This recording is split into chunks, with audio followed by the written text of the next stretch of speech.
একদম ঝমাঝম খাবার করতে হলে আমার মতো করে তোমরাও কিন্তু করতে পারো।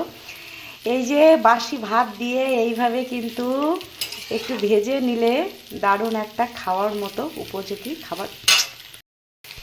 একদম তাড়াতাড়ি খাবার করার জন্য চলে এসেছি কিন্তু রান্নাঘরে। দেখো খুবই তাড়াতাড়ি খিদেও পেয়ে গেছে, আর খুব তাড়াতাড়ি করে খাবারটা করে। চালের এত দাম, তারপরে আবার এই যে বাসমতি চালের ভাত, দেখো ফেলতে মায়া লাগে না?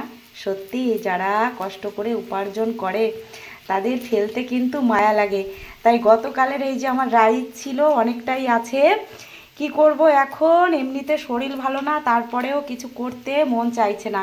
তাই এই রাইস দিয়েই ঝমাঝম করে নিচ্ছি। এই যে পেঁয়াজ দিয়ে ডিম দিয়ে 4টে দিয়েছি ডিম, ছেলে আর আমি খাবো দুজনা। পেঁয়াজ দিয়েছি, দারচিনি লবঙ্গ এলাচ ফোড়ন দিয়ে, পেঁয়াজ আর কাঁচা লঙ্কা দিয়ে এই যে ডিম দিয়ে একটা ঝুড়ো ঝুড়ো করে নিয়েছি। এর মধ্যেই দিয়ে দেব এই যে ভাত। দেখো ভাত দিয়ে দিলাম, ভাত দিয়ে একটু নাড়িয়ে চাড়িয়ে নিয়ে একটু উপরে দিয়ে দেবো ঘি।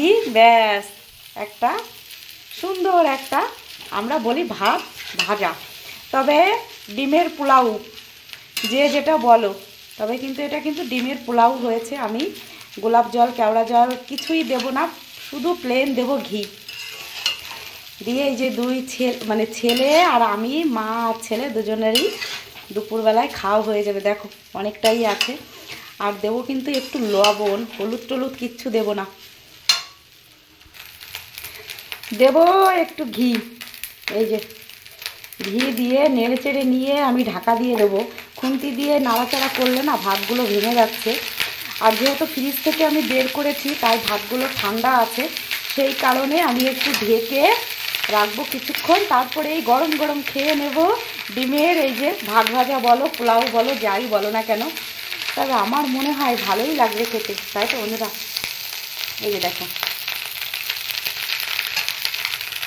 একদম রেডি হয়ে গেছে আমার গরম গরম এই যে ভাতের পোলাও, বুঝেছো?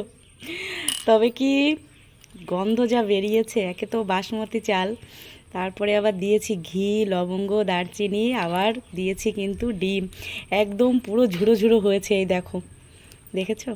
একটার সঙ্গে একটাও লাগেনি। এই গরম গরম খেয়ে নেব। আমি এই যে এনেছি আর ছেলের জন্য এর থেকে বেশি রেখে এসেছি, তাহলে কেন ফেলবো, তাই তো? তাহলে খাওয়া কিন্তু শুরু করে দিচ্ছি। যা গন্ধ বেরিয়েছে, টেস্টটাও কিন্তু ভালোই হয়েছে। এই আমার দুপুরের খাওয়া দাওয়া।